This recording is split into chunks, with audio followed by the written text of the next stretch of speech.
क्या आप जानते हैं माँ कामाख्या का संबंध सिर्फ पूजा से नहीं बल्कि इस पूरे ब्रह्मांड के कॉस्मिक कनेक्शन से है।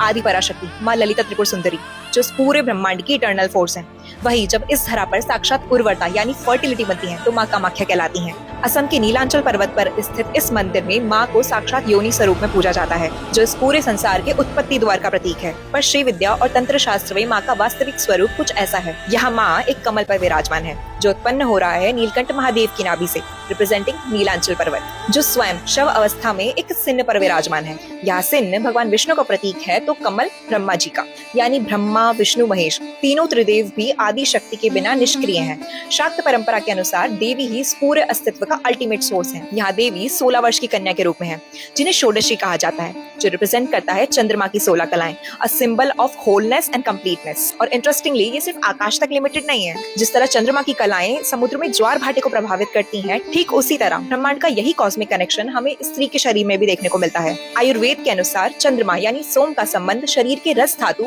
और स्त्री के मेंस्ट्रुअल साइकिल से बताया गया है, जिसे आज की मॉडर्न साइंस भी एक्सप्लोर और समझने की कोशिश कर रही है। यहाँ और भी इंटरेस्टिंग हो जाता है ये टाइम, मॉनसून, जब भारतवर्ष की धरती फिर से जीवंत होने लगती है, नदियां भरने लगती हैं, मिट्टी फर्टाइल हो जाती है। ठीक उसी समय असम का अंबुबाची मेला, ओडिशा का रजो पर्व, त्रिपुरा के अम्मा पेची फेस्टिवल में लाइफ के इसी कोर को सेलिब्रेट किया जाता है। क्या ये सिर्फ एक कोइंसिडेंस है? शायद नहीं, क्योंकि सनातन दर्शन में स्त्री और प्रकृति को एक ही तत्व यानी शक्ति का मैनिफेस्टेशन माना गया है। ये ब्यूटीफुल सिंबोलिज्म सिर्फ सनातन दर्शन में ही देखने को मिल सकता है, जहाँ कहा गया है यत्र नार्यस्तु पूजन्ते रमन्ते तत्र देवता। तो इसलिए प्रकृति का संरक्षण और स्त्री का सम्मान हमारी चेतना का हिस्सा होने चाहिए, ना कि सिर्फ किताबी बातें। तो बस आशा है कि इस डीप सिंबोलिज्म को हम सिर्फ पूजा पाठ तक लिमिटेड ना रखकर इसके पीछे की असली फिलॉसफी को समझें और अपने जीवन में उतारें। जय गौरी शंकर, जय मां कामाख्या।